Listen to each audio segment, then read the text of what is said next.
मङ्सिरको यो बेला ठुलो जाँच सकेर स्कुल छुट्टी भएको समय अनि वन भात खान पाइने रमाइलो दिनहरू। गाई बाख्रा चराउन जाँदा घरबाटै भाँडाकुँडा चामल तरकारी मरमसला बोकेर जान्थ्यौँ। खोला छेउको खेतमा पुगेपछि साथीहरू मिलेर ढुङ्गाको चुलो बनाउँथ्यौँ, दाउरा जम्मा गर्थ्यौँ अनि आगो बालेर भाँडामा भात पकाउँथ्यौँ।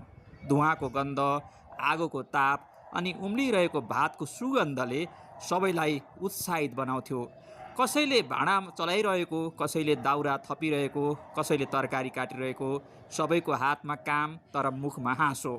भात पाकेपछि पातमा राखेर हातैले खाने, खोला किनारमा हाँसोको गुन्जन, नाचगान र रमाइलो। त्यो वन भात केवल खाना मात्र थिएन, भात मात्र थिएन, त्यो सामूहिकता, मित्रता र बाल्यकालको रमाइलो प्रतीक थियो। आज सम्झिँदा लाग्छ त्यो साधारण भातमा जीवनभरको मिठास मिसिएको थियो।